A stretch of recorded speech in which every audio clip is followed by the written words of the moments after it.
Hello guys, welcome back to our channel biology news. तर मित्रांनो, जर कोणी चॅनलवर नवीन असेल तर चॅनलला सबस्क्राईब करा, शेअर करा आणि जर व्हिडिओ आवडली असेल तर नक्कीच लाईक करा. तर मित्रांनो, आज आपण मिक्च्युरेशन या प्रोसेसबद्दल जाणून घेणार आहोत. तर मित्रांनो, मिक्च्युरेशन म्हणजे काय? It is release of urine. म्हणजे काय? ज्या प्रोसेस थ्रू युरिन हा बॉडीच्या बाहेर रिलीज केला जातो त्या प्रोसेसला म्हणा मिक्च्युरेशन. Okay, so it is the release of urine is called as मिक्च्युरेशन. तर बघा, मिक्च्युरेशन हे कुठल्या स्टेप थ्रू होतं ते आपण बघूयात. Gradual filling of urinary bladder, this is first step. So second step is stretching of urinary bladder. Third step is stretch receptors on its wall send impulses to CNS. Okay, and third, fourth one is the CNS passes on motor messages. Fifth one is the concentration of smooth muscles of the bladder and simultaneous relaxation of urethral sphincter, and last one is the micturition. So this is the all steps of micturition. So now see the one by one. जर बघूयात आपण पहिल्यांदा बघा, gradual filling of urinary bladder.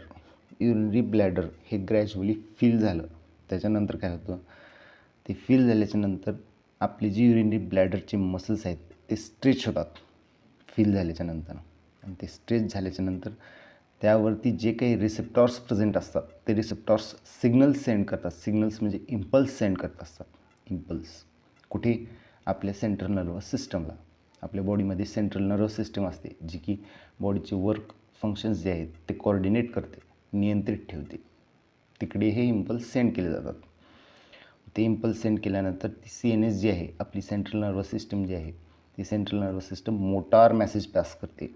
तिकडून motor messages pass केल्याच्यानंतर ते जे muscles जे आहेत आपल्या बॉडीमधील आपले जे युरिनरी ब्लॅडरचे जे मसल्स जे आहेत ते कॉन्ट्रॅक्ट होतात आणि सायमल्टेनियसली त्याला स्पिंक्टर असतात. स्पिंक्टर म्हणजे थोडक्यामध्ये आपण त्याला म्हणतो डोर म्हणतो. डोर जे की ओपन होतं, जे की रिलॅक्स होतं. रिलॅक्स झाल्याच्यानंतर मिक्च्युरेशन ही प्रोसेस होते, म्हणजे युरिन हा रिलीज होतो. ओके, तर बघूया आता. The neural mechanism causing मिक्च्युरेशन is called as मिक्च्युरेशन reflex. ज्या मेकॅनिझम थ्रू मिक्च्युरेशन ही प्रोसेस होते त्या मेकॅनिझमला म्हणा मिक्च्युरेशन रिफ्लेक्स. आणि ते जे मेकॅनिझम आहे ते नर्वस सिस्टमद्वारे घडून येतं, त्यालाच न्यूरल मेकॅनिझम असं सुद्धा म्हणतात. इथं तुम्ही बघू शकता आपल्या ब्रेनची जी नर्वस सिस्टम आहे, आपल्या ब्रेनमधून जे येणारे नर्वस सिस्टमचे जे नर्व्स आहेत ते नर्व्स ही युरिनरी ब्लॅडरवरून येऊन मोटार मेसेज पास करतात आणि त्या थ्रू युरिन हा पास केला जातो. म्हणजे स्पिंक्टर रिलीज होऊन युरिन हा पास केला जातो. कळते? तर नेक्स्ट बघूयात. In adult human excretes 1 to 1.5 litre of urine. एक ह्युमन अडल्ट जो आहे तो 1 to 1.5 युरिन रिलीज करतो पर डे, आणि त्याच्यामध्ये 25 to 30 ग्राम युरिया हा प्रेझेंट असतो. Okay, so this is the composition. So urine हा लाईट येलो कलर्ड वॉटरी फ्लुइड आहे जो की स्लाइटली ॲसिडिक असतो, ज्याचा की pH हा 6 असतो आणि त्याची कॅरेक्टरिस्टिक एक ओडर असते. ओके, कळते? तर नेक्स्ट बघूयात.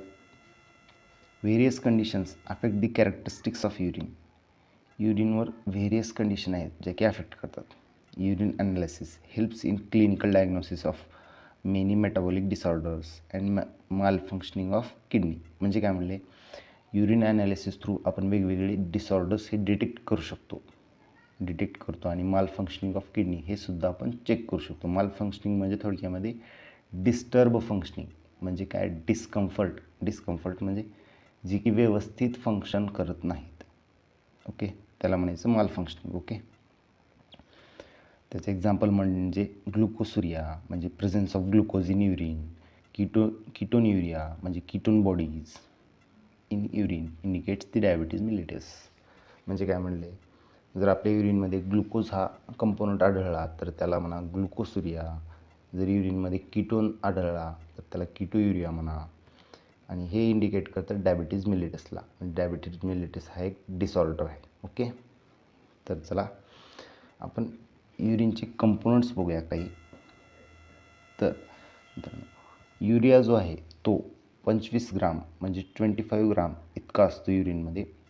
नेक्स्ट सोडियम आयन म्हणजे 4.1 ग्राम, क्लोराईड आयन 6.6 ग्राम, बायकार्बोनेट आयन्स 1.2 ग्राम, केरेटेनाइन 2.7 ग्राम, सम मेटाबॉलाइट हार्मोन्स. ओके. आणि 95% व्हॉल्यूम ऑफ वॉटर हे असतं युरिनचं. ओके. तर this is all about the micturition. Okay. तर मित्रांनो नेक्स्ट बघूयात आपण role of lungs, liver and skin in excretion. म्हणजे हे आपल्याला बघायचं आहे मित्रांनो अदर एक्सक्रेटरी ऑर्गन्स. ओके. जे की वेगवेगळे दुसरी काही ऑर्गन्स असतात जे की एक्सक्रिशनला मदत करतात. ओके. त्याच्यामध्ये म्हणजे लंग्स, लिव्हर आणि स्किन. ओके. तर लंग्स हे कोण्या पद्धतीने एक्सक्रिशनला मदत करतं हे बघूयात आपण. लंग्स हे removal of CO2 and water. तुम्हाला माहिती आहे आपण रेस्पिरेशन करते वेळेस ऑक्सिजन इनहेल करतो आणि CO2 एक्झेल करतो, म्हणजेच CO2 रिमूव्ह करतो. तो पण एक मेटाबॉलिक वेस्ट प्रोडक्ट आहे. ओके. तर कळते. आणि CO2 जो आहे तो 200 ml पर मिनिट या वेगाने रिमूव्ह करतो आपण.